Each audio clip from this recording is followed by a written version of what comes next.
Omnia Pro gives you the confidence to eliminate dead water on thousands of lakes across the U.S. Exclusively through Omnia, utilize our map layers containing critical real-time satellite information to see water temperature, water clarity, and important weather data all in one place, along with 1-foot contours from Navionics and detailed CMAP social mapping. Matched with Omnia's industry-leading loyalty credit program on all your tackle and gear needs, this is the only app you need in your arsenal for success on the water.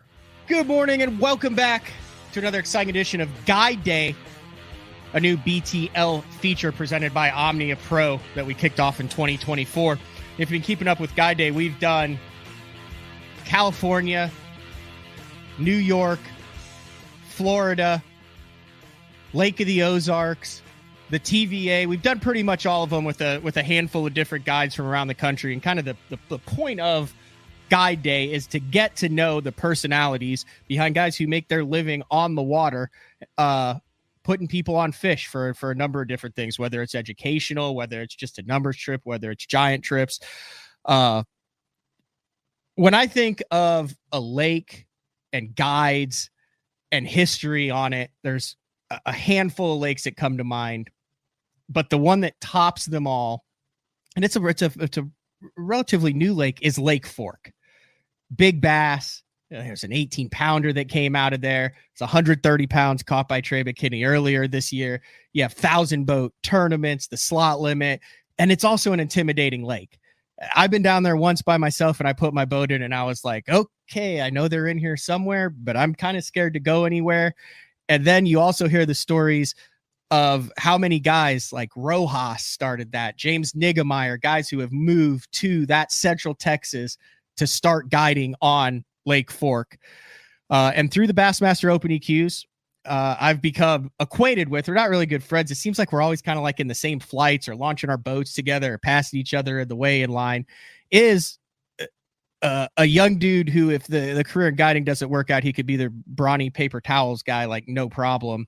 And that is Jack York, who is joining us from Texas and is a guide on Lake Fork as well as a number. Jack, thanks for jumping on BTL Guide Day. I'm excited to learn about Lake Fork.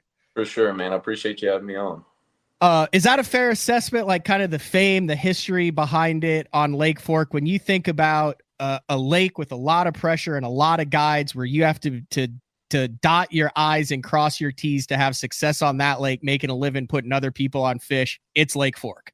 Absolutely, man. It's a legendary body of water. You know, all the guys you mentioned, you know, Lee, Mark Pack, there's on, but it's a legendary place. A lot of, you know, the legends of the sport that, you know, I look up to have come from here, and, you know, it's a cool spot for sure. Let's get to know you, because you are 23 years old. You're going on your 5th year of guiding. Talk a little bit about where you're from and how you ended up guiding on Lake Fork and some of the surrounding areas to make a living, because, I mean, that's a big accomplishment to be doing it that long at 23. I appreciate it, man. So I was actually born in Nashville. My family moved here when I was probably 4 or 5, and you know, my dad grew up fishing. He got me fishing as soon as I could walk, is all I've ever wanted to do. And, you know, out of high school, I went up to the University of Minnesota to play football. Wasn't messing with the cold too much, so I transferred to Stephen F. Austin, I guess after about 2 years up in Minnesota. And I got to fish in college for 2 years. And when I was 19, that's when I started guiding out here on, you know, Fork, Nacogdoches, all those East Texas ponds as well. But that's kind of how I got into it, you know, and really didn't – when I first started, I kind of just wanted to, you know, try and make a little side hustle and, you know, broke college student just trying to make some money, and kind of saw what it could turn into. You know, I know a lot of guides out here that, you know, you see them have very successful businesses, and, you know, kind of just wanted to turn it into that. And then that obviously kind of led me into, you know, I got to meet a lot of really great people, and all but I think two or three of my sponsors right now I got to meet through guide trips, and that kind of opened the door for me to, you know, go, like you say, fish the opens, the EQs. And that's obviously kind of what I want to transition into is, you know, like a guy like Lee, he still runs some guide trips, just good regular customers that he's been, guiding for however many years now. But man, I absolutely love it. Can't imagine doing anything different, but man, it's a good time. I'm very grateful to be in this spot. Wait a second. I had no clue. That's you? He got my ass, dude. Hell yeah. That's you. So that's like like Big Ten. That's like real Big Ten football. I had no idea that you're a big time football player. Man, I don't know. I was back in the day, but I had a bunch of injuries and shit, and I don't know. Minnesota was cool, and I was glad to get to experience that for a short time in life. But man, the negative 60-degree stuff and all that, I'm a Texas boy at heart, man. That wasn't for me. So I had to get back home and start chasing some big largemouth and having some hot summers. So did you fish for Stephen F. Austin then in college? Yeah, I got to fish there 2 years. That's where I, met a lot of great buddies. It's obviously when I started guiding out there and on Fork, and Fork in the summer times or any like winter break, spring break, anytime I was home, I was always running trips here. And obviously while I was in school, I was running some trips on the weekends down there in NAC. And after I got done, just kind of turned it into a full-time gig and just been running with it since. But What made you think that you could guide full time? I mean, there's thousands of people that fish. There's not very many people that say, "Hey, I want to be responsible for putting other people on fit." Was there one person? Was there one moment? Like, what was it that made you want to get into the guiding side of it and not just the tournament side of it? Man, I wouldn't say I really had a moment or one thing or another. I always knew like catching a bass for a living is the only thing I've ever wanted to do since I was, 2 or 3 years old and knew what a fish was. And, obviously for me, that was kind of I didn't want to do the YouTube stuff and try and get into that. And I just really didn't have the means for it at that time. But guiding on the weekend, guiding can be good money. And that was kind of my only outlet I saw to, try and start chasing that dream. But yeah. Do you remember your first guide trip? Oh, yeah. Yeah, I had some dudes actually out here on Fork. One of my buddies out here, Ronnie Kelly, he's been guiding for forever. He sent me an overflow trip, and I had a mother, a father, and a son out. And the son, I think, was only like 7 or 8 years old. I think he'd only caught like one bass in his life, and it was during the shad spawn. We go out, and it was just a little half-day trip. We go out, dude caught a freaking 8-pounder on a big plopper. He's tripping balls about it. It was super cool. That's kind of how it, I always, I'm super grateful to my buddy Ronnie because he sent me a handful of overflow trips that he would get. My buddy Lee sent me a ton. But that Livesey, we're talking like right? Do what? Lee Livesey? Yeah, Lee Livesey. Like the Lee Livesey, the Elite Series champion from Fork, the Bassmaster Elite Series Pro, the best East of all Texas legend. Yeah, the Central Texas. That's Lee Livesey. Absolutely, that guy. But okay. Well, those guys, because that's kind of how it started for me was, just a couple overflow trips here and there. And, some of those people turned into great regular customers. And obviously, you get a good ad of a couple people holding up some big fish, book 3 or 4 more trips off of it. And it really just kind of keeps spiraling from there. But that's kind of how it started. And, obviously been super grateful and fortunate to turn into a full-time gig. I mean, whenever we're not on the road, I'm home I think I've only had I don't know, between when we got back from Alabama and went on leave for Oklahoma, probably only have 3 or 4 days off. So it's busy, but like I say, dude, even on my days off, I still go fun fish. I just want to be on the water learning every single day. And that's the cool thing about this lake. And we're going to get into more of that, I'm sure. But, it's so freaking hard to catch big ones out here.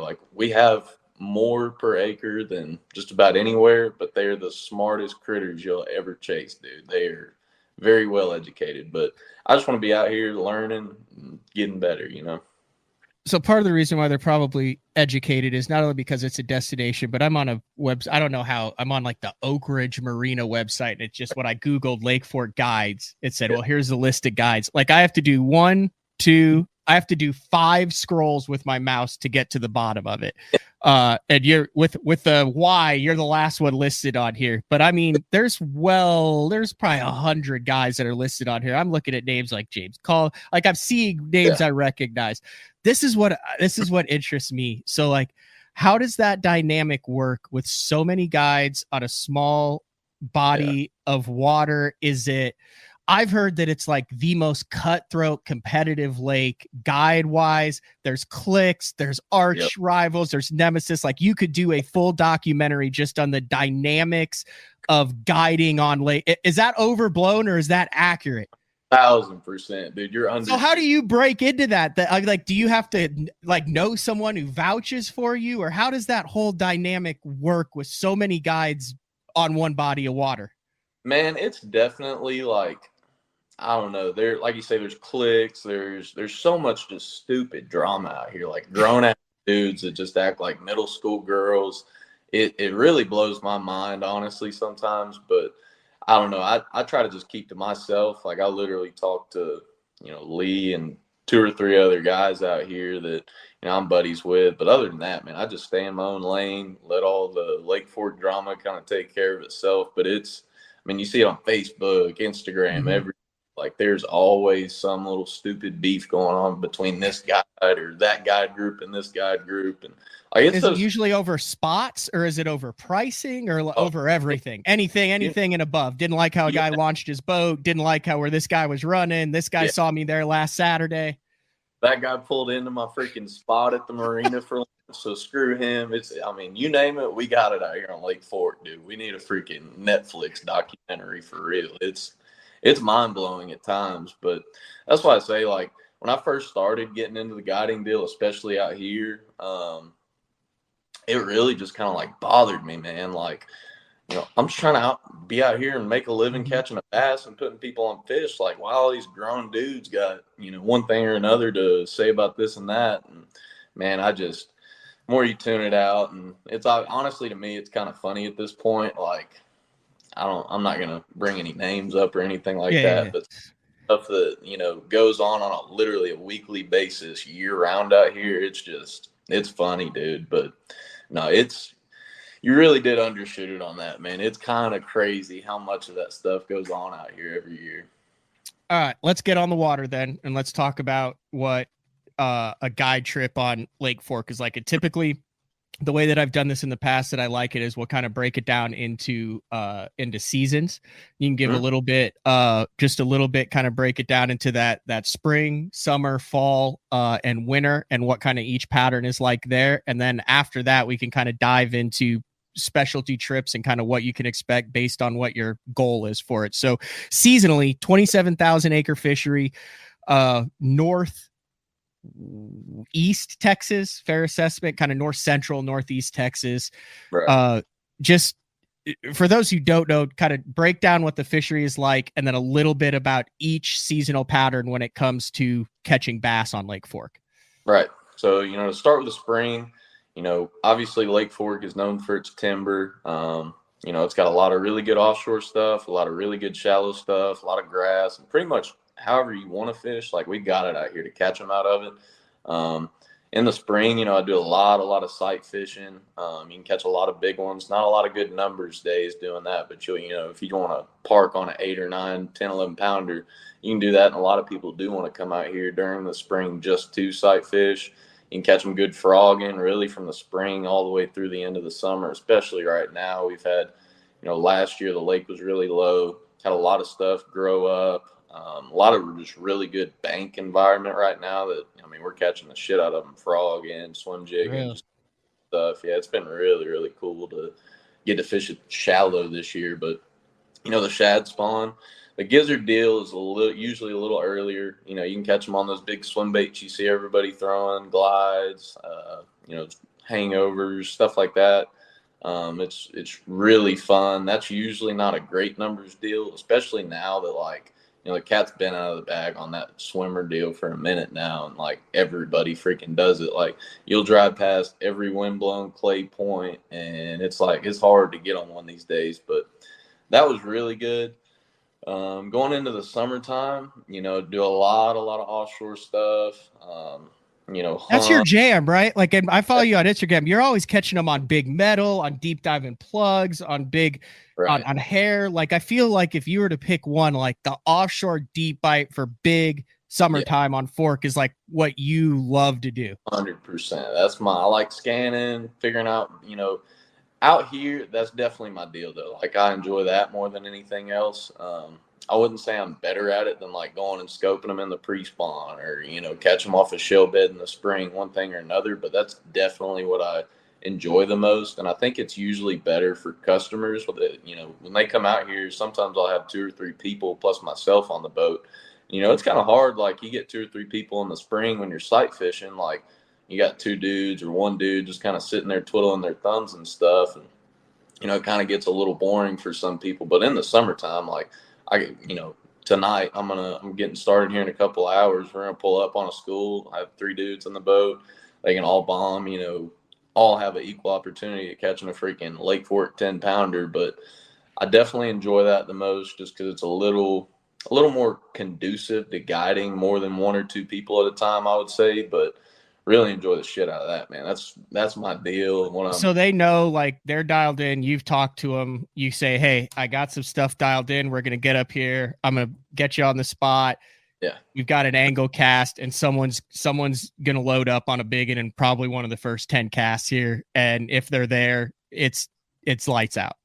It'll go down for sure. And that's the other thing about this place is here in the last, I'd say 3 or 4 years, really since I've started guiding, I've just noticed a trend of like more and more fish. Like we still have the same amount of groups and like they still get on the same stuff, but I've seen a lot more groups pop up on stuff that like just know nothing stuff, random little hole in timber, sneaky little hard spot, just stuff that, used to be close to like, you hear these stories Lee's told me about like mega schools, like Kentucky Lake of 100 bass sitting out on Hurley's pond, and like we just don't have that anymore. But like some of those fish start sliding out on sneakier stuff that it's kind of cool to like watch and learn that progression of they get beat in years and years and years in a row, and then they're like, all right, I'm not going to freaking Hurley no more. I'm gonna go post up on this little sneaky tree, and it'll only be 5 of us, but we're all gonna be freaking giant. But it's cool to do that, but at the same time, I mean,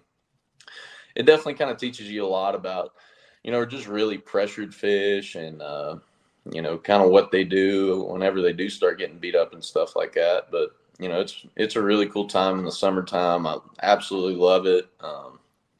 Usually have really good numbers days, especially the biggest thing in the summertime out here. And it's always been like this from even, the guys I've heard that been guiding out here since the lake opened, like, and that's why we're having this right now. It's 10 or 11 o'clock. Like I normally don't start my trips unless I got somebody that wants to go frogging or do something shallow in the morning.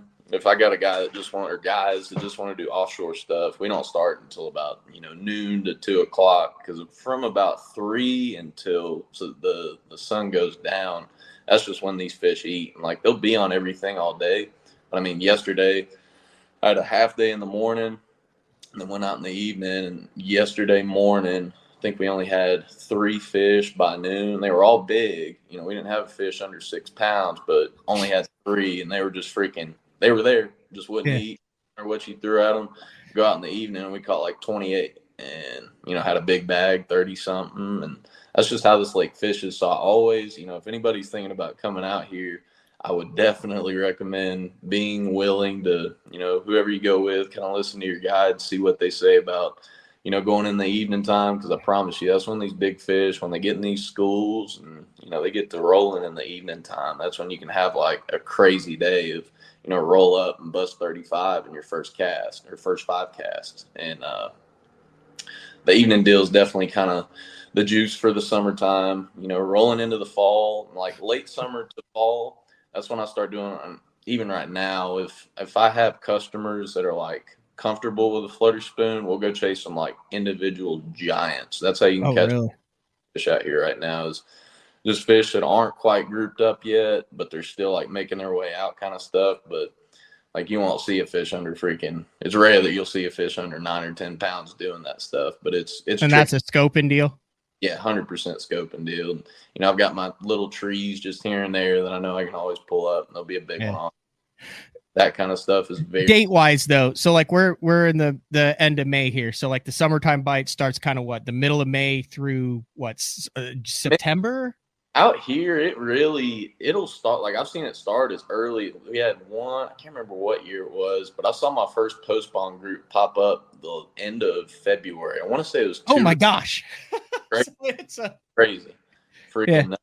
But it really, like this year they started popping up on all the good stuff and about like everything the first stuff that they get on. I think that I want to say they started popping up like early April, late March. So it's like prime time right now. Last like May, June, July. Those are the 100%. I kind of like right now everybody's guiding. A lot of people are booking trips. All the guides are out fishing, so these fish are just getting pounded on. But I personally like July and August the best because that's when they get a little bit harder to catch. They'll start suspending a little more. Not as many people are out there just because it's it's hot as shit in Texas in July. And a lot of guides don't even guide those months. The older guys out here just because it is so hot. But I love those months just because you can go trips. Craziest numbers days you ever have. Whenever it's something stupid, always like. You usually don't catch them cranking and doing the cool stuff that we do right now. But, like that hair you were talking about, scroungers, sneaky swim baits, you can throw meeky sometimes, deep jerkers. You can do a lot of cool shit in those like really, really hot months. And I mean, you'll have some of the craziest days of your life doing some of that stuff. But I really, really enjoy the late summertime. And that, like I say, all this stuff is good all the way until about September, October, whenever it really starts cooling off. And then from about October all the way until they start moving up on beds, when the bed fishing is like the deal to catch, be around the majority of the big ones. All I do is scope timber, brush piles, docks, deep docks, you name it, and just floaters in general. Like these fish just love to float out here. Even in the summertime, like you can catch a lot of spoonfish doing that. So that's more like what we've seen, like what Alton Jr.'s done on Major League Fishing and some of those guys, what we've seen Trey and a number of those guys do in the Elite Series. Like you can get on the boat with you and go do that exact same thing. You're getting up front, teaching, hey, here's what they look like. Here's how they are. If, I'll get some people that just want to watch me for like half a day and then fish half the day. I'll get some people that just want to watch all day, and then I'll get some people that want to fish all day. And I, 100% will do it all, whatever the customer wants kind of deal. But that's pretty much all I do. And we're just hunting big ones. I get customers that give me shit all the time. I'm like, we'll see one on a tree or something and I'll pass it up. I'm like, they're like, you're not going to cast, you're not going to have us cast at that? And I'm like, man, it's just a freaking 3-pounder. Like, let's go find a 9 or something, and like some people do just want to sit out there and catch as many in a day as we can. But I really enjoy those trips. And especially when I get somebody that's just like, dude, I don't care if we only catch like 3 fish, but if our best goes for 30, like let's go hunt them up. And those are the really, really fun days that I enjoy.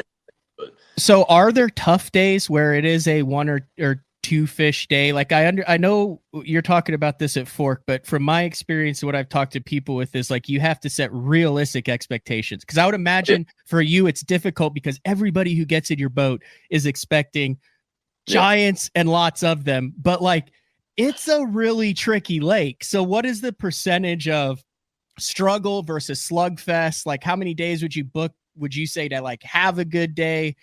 What is the potential for a 1 or 2 bite day versus a 30 bite day? Yeah. Honestly, out here, I would say a lot of that just has to do with the skill set of whoever I'm guiding that day. If I get somebody that come out and I'm catching the shit out of them frogging some gator grass, can't walk a frog, just icy, like we're in a bind, you know what I mean? Yeah. Not catch them. But if I get somebody that can come out and do some cool stuff, like we're going to catch them doing something. I can guarantee that.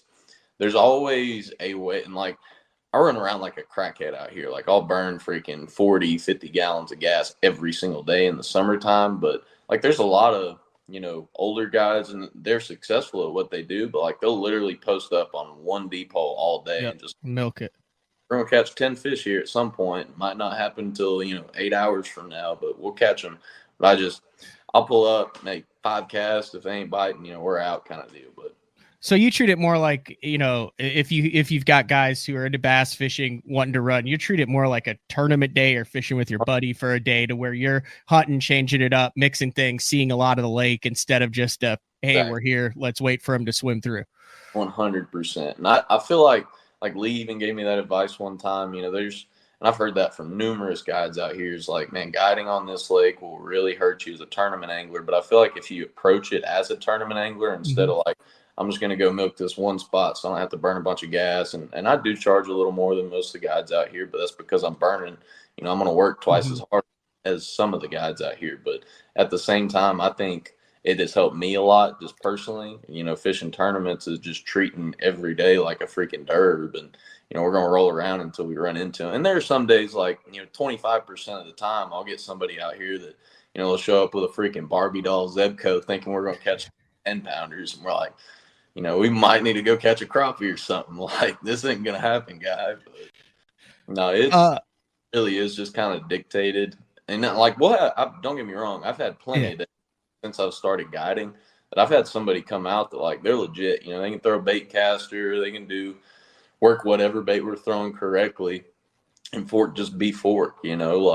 This shit happens all the time out here. I mean, I've gone out with buddies just fun fishing and stuff before and had a really, really tough day. But for the most part, and especially right now when it's good, I'd say that's a little more in the fall whenever it's okay, I'm scratching my head out here and I'm trying to catch them. You know what I mean? And I would say the fall is definitely kind of the turnover more. Wild card could be really good, could be really tough.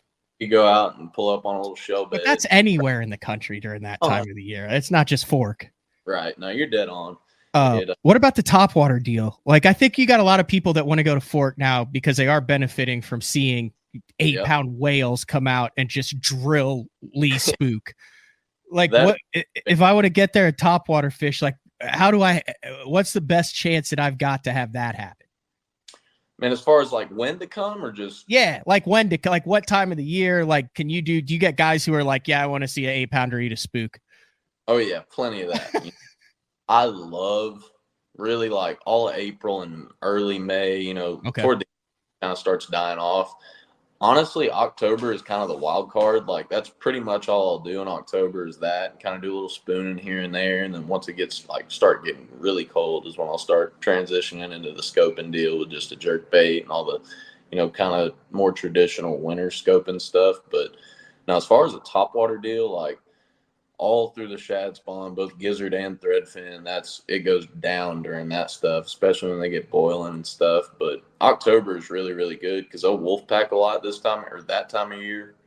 I mean, you'll just go down no nothing banks. Biggest thing that time of year is just kind of putting the trolling motor on high and just covering a shit ton of water because you'll be rolling along, hadn't seen a bass all day, and then you see a freaking wolf pack that, the 40 or the best 5 will go 40 pounds, start blowing up on gizzards in front of your boat, and you just freaking smash on them doing that. But as far as consistency, I would definitely say, all of April through first half of March, stuff like that for, if you only want to come out and target giants on a spook and stuff like that.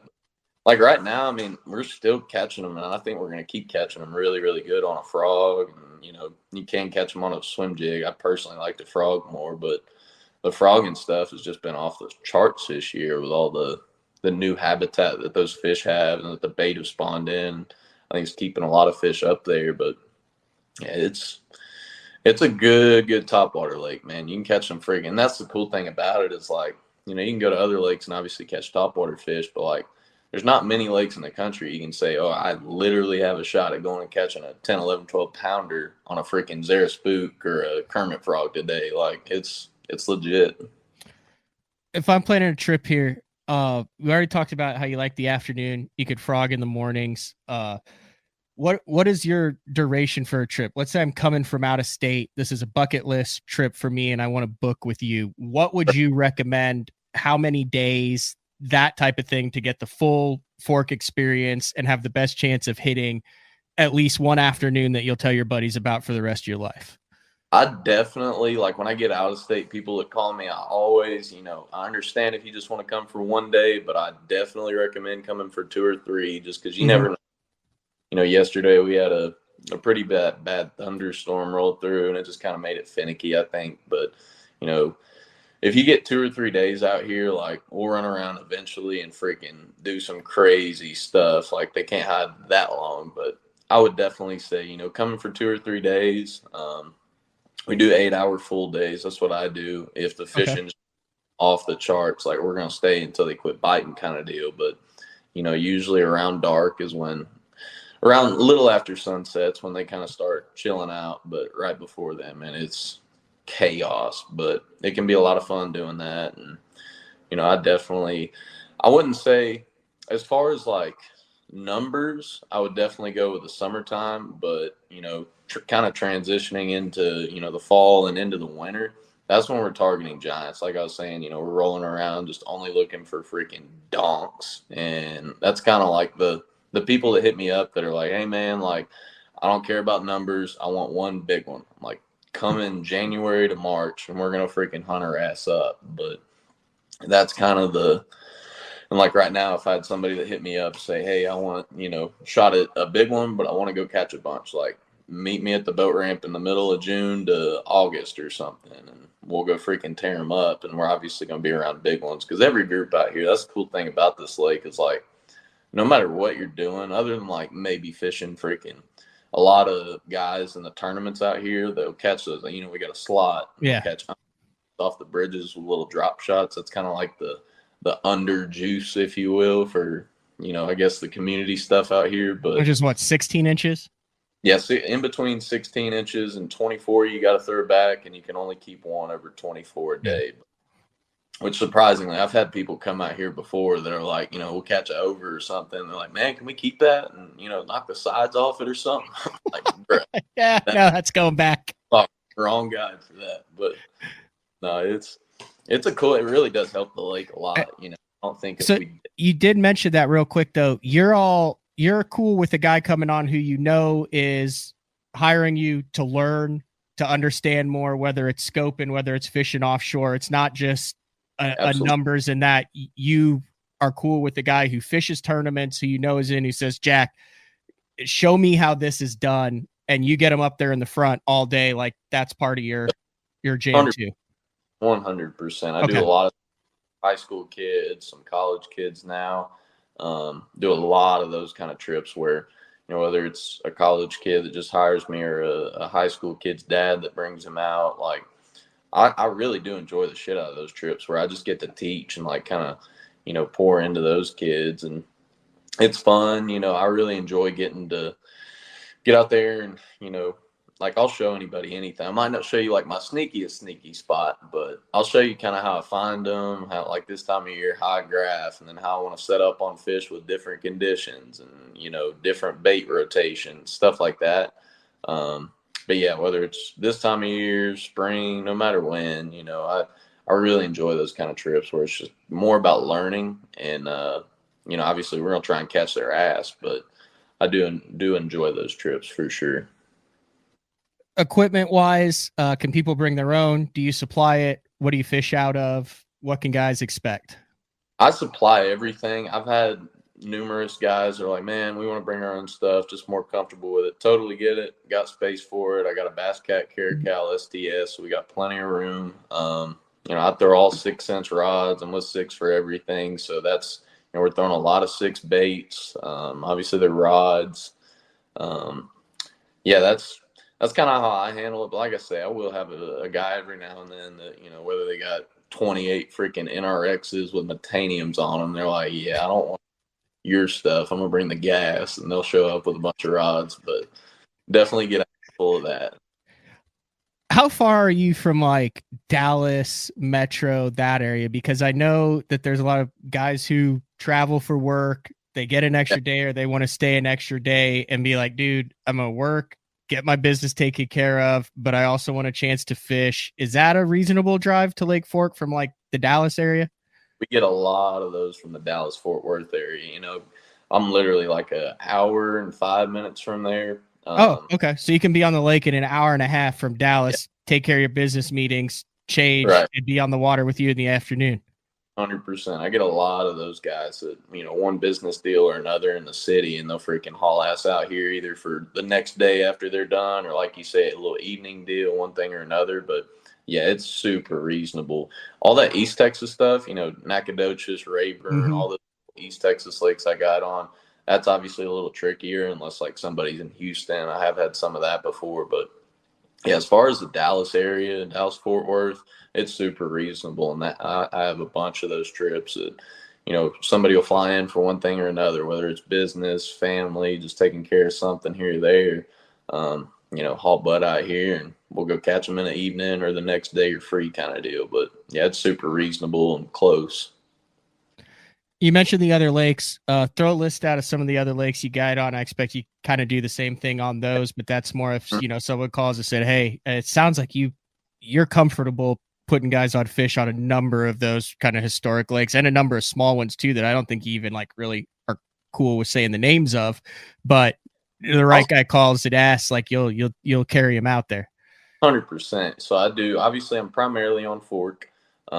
Do a bunch of trips on Lake Nacogdoches. That's where Stephen F. Austin, where I went to college, it's in Nacogdoches, and that lake is freaking insane, dude. Like I've caught more 40 bags out of that lake than like every other lake I've fished combined. Like Fork is amazing, but as far as big fish potential, like big ones, teeners, I've seen some crazy stuff out of that lake, and like you don't have to go out west for that. And do a bunch out there, do a bunch on Rayburn and Toledo. I really don't advertise as much on Rayburn and Toledo just because I know there's so much, like, we got it going on at Fork as far as the guide drama, but I know it's just as bad out there. And, like, man, I don't know. I just try and stay on my own deal on that. Really don't advertise as far as trying to get new business out in that part, but I'll take my repeats and stuff like that down there. If, we got a big tournament on Fork or if it's fishing really, really tough, something like that. Always run down there and catch them. But, like I say, Nacogdoches, Toledo, Rayburn, Nacogneach, Pinkston, and Kurth, those are all kind of the smaller lakes. And then obviously you got Big Sam and big old Toledo Bend. But, yeah, it's a super cool area down there, man. I really enjoy it. I've got super fortunate to, be able to transfer to SFA and kind of get to learn those lakes really well. And, obviously I still spend a shit ton of time out there and just still learn stuff. And Rayburn and Toledo change a lot every year, but Nac and those smaller lakes are pretty consistently year in, year out. But yeah, like I say, I'll take anybody anywhere. Promise you, we'll have an opportunity at a double digit no matter where we go. But enjoy those lakes for sure. A lot less pressure. It's the middle of May 2024. I know this is fluid and things change, but price wise to get out for a full day for that, like just kind of ballpark, what are we talking about per day out here? Yeah, so 700 for a full day. Like I say, that's 8 hours or until they quit biting. Half day, do 450, whether it's an evening, morning trip. There. I'm willing to work. Like yesterday, I had a dude that wanted to fish a couple extra hours than what I normally do for a half day, and I had enough time in between my two trips that, we just fished a couple extra hours. He gave me a few extra bucks and we called it good. But that's kind of how I run it. And 2-3 people, what do you? Yeah, so I normally just take two. I always recommend one or two. You get three, it starts getting a little crammed. I do charge 50 extra bucks for a third person just because that's one extra, rod you got to have out in the water. One extra person I got to bring drinks. What a treble hook in the head goes way up on that. It freaking, you'd be surprised, man. Nasty stuff. Like my buddy, I think it was 2 days ago out here. He's an older fellow out here, and he doesn't move that great. And he had a customer swing I think it was a Yellow Magic or some popper, swung a fish in the boat, freaking buried it through his palm. Like he showed me the x-ray. It was literally like going in this way and almost out that way. And the bar was freaking straightened out, dude. It was nasty. But yeah, a lot of that stuff with, jerk baits, a lot with crank baits. You get somebody that hadn't really boat flipped a lot of fish, and they'll be running a little 3-4 pounder or something on a deep crank. I'm like, man, boat flip its ass, and they'll freaking boat flip it right in your ankle. Oh shit! There's a lot of you do crappie at all out there? Like if a guy wants to go catch a couple specks? I literally only go catch crappie if I want some dinner for free. Okay, dude. fair enough. There you go. I will say I've had customers before that, like, we'll go out and catch a freaking bag of bass in the morning. Dude, we just brought a cooler. If it's cool with you, we'll just go sit on a pile, go fill it up, and we'll freaking get out of here. But I've done that a handful of times. I'm not a crappie hammer at all. I think that's how Matt Reed kind of does it on Falcon. Like, he goes out, he catches them, and then if the crappie are up in the bushes, they'll go catch them like a dozen or something before they hop off the water. Yes, but not like, I mean, like, you are not the guy if you want to go catch Lake Fork crappie. Because there's a bunch of guys who do that too. Like, that's insane, like the crappie fish in there. But you also have to keep them in the wintertime too. Right. Yeah, it's freaking nuts out here. We got a ton of giant crappie apparently, but yeah, I'm not the guy for that deal for sure. Okay, one more question. With all the guides and all this, like, you're on the water, it's prime time like now. Are you like right next to other boats? I know there's some guys that want to experience not seeing other boats. There's other guys that don't mind. Like, how crowded is it actually? Like, on a weekday, on an average guide trip, are you casting at other people's boats? Do you have like a little room to work for yourself? Does it feel relaxing out there, or is it always packed all the time? No, man, I never do that, pulling next to somebody and fish stuff, especially, other guides. I will say, like, I've had customers, just like whether it's somebody that's retired out here, one thing or another, that if I show them a really good spot and they go out on it the next day and I show up with my customers, like, I always tell people that I know are going to fish out here, like, hey, I don't mind if you come fish my stuff, but, like, just know if I'm out here working, like, I'm probably going to pull up next to you if I have to. But that's really the only time I'll ever fish next to a boat. And I've never had a beef or a argument with anybody on the water about that kind of stuff. There've always been, like I say, just customers that are going out on their own trying to catch those fish. And they're always super cool with us pulling up next to them and kind of doing our thing. But no, I know a handful of guys do that stuff out here, but it's like, that goes back to that cliquey stuff of like, okay, well, we're going to hold down these two shell beds so he can't get on them. It's like, okay, bro, like, do your thing. You know what I mean? I'll go smash on the west side. It is what it is. But no, there's plenty to bounce around between. Your best, like the best big bass story from Lake Fork. Maybe one that didn't make it into the boat, but like the most insane thing you've ever had happen to you out there in all your days on the lake guiding or just fun fishing. You got to have a couple. Man, I had one. This was actually me. I was out here fun fishing. It was right after I had caught a teen, it was at 13 and a half. I pulled out a Nacogdoches. I was at Fork. I can't remember how long or how many weeks were in between, but it was very recent right after that. And I pull up on this one mega tree that, like, there's always a bertha chilling on it, right? Like, I know I'm going to pull up, see a big one. Dude, I pulled up. I thought this thing was a freaking carp. Like, carp don't get on that stuff, but, like, I'm like, there's no way that's a bass when I pull up from 120 out. And sure as shit, closer I get and see her full shape after I kind of finagled my way to where I could get a full look at her. Like, that's a freaking giant. And I get my jerkbait down to her. Most aggressive fish I'd ever seen, dude. Like, normally when we get fish that big out here, like, for sure teener class, like, they're very, very smart, difficult. You got to get them, walk them all the way to the boat, and they normally don't bite. And I'm telling you, this fish, you know how they do the looking up thing? She freaking did one of those. I popped it one time, and she just freaking smoked it. I was 100% not ready. I was just, like, tripping balls. There's no way a fish that big should ever act like that. And I freaking lean into her, and then she runs back on the tree. It's a big, gnarly tree. Got freaking 20 sprawling out of it. She rolls right back into the limb she was sitting underneath, wraps me all to shit, and freaking popped the line. But I'm not going to say it was like a whole freaking state record, but, like, I promise you that fish was well north of 13 pounds. But that one's probably the one that I would say haunts me the most because I haven't caught a teener out here. My biggest is a 12 on Fork, and that was a teener. I would love to catch a freaking teener out here, dude. What percent of your clients would you say catch one over 8? Like, just to give a random percentage, like if you have 100 guide trips spread out across the entire year, what percent will you say an 8-pounder comes in the boat? So, it probably vary just year to year, but I'm going to say anywhere between like 50 and 70%, just based on like 50 and 70%. Yeah. Oh, that's pretty strong. That's real strong, Jack.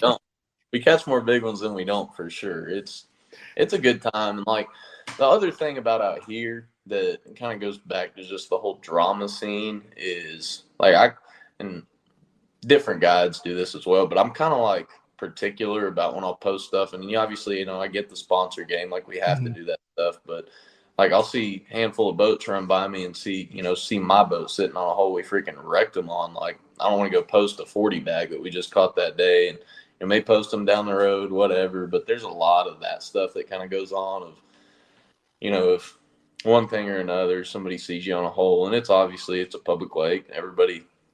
I only have legit probably like a dozen offshore holes out here that I know for a fact. Like I know Lee knows about 2 of them, and I've never seen another boat on a handful of them. But like other than that stuff, dude, it's all fair game. Freaking everybody knows everything, and a lot of pressure on all that stuff. But no, it's a fun spot, man. I love it out here.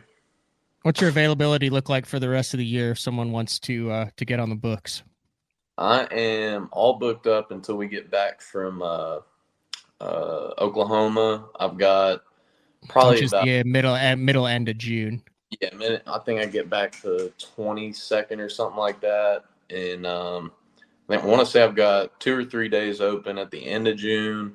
And then as of right now, I've probably got about half of July open. July and August are really, really good months. Those are obviously going to fill up a good bit, closer we get to that time. Just repeats hitting me up last minute, and people in town that, have last minute travel arrangements. But yeah, I'm pretty open in August, and I do have a good bit booked for like next January to March, and that's just stuff, people that have come out with me in years past and, done the live scoping deal, and we'll go out and catch 1 or 2 giants, and they're like, dude, put me on the freaking books for the next 5 years on this day.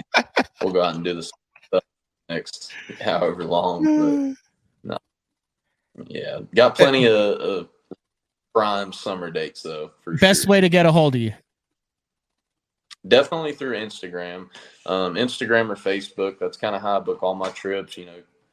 That just send me a freaking message at Jack York Fishing, all one word, JackYork Fishing, no spaces. Just message and kind of give me an idea what time frame you're thinking about getting out. I'll send you all my open dates, and we'll get something lined up. Go catch a bag, but that's definitely the best way to get a hold of me.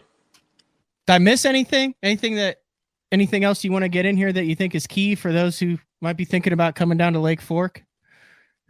Man, that's pretty much Lake Fork. The only other thing is, like we kind of touched a little bit on earlier is, don't come with, understand that the possibility of getting forked is very real. Like, Lee Livesey is the best fisherman to ever fish out here.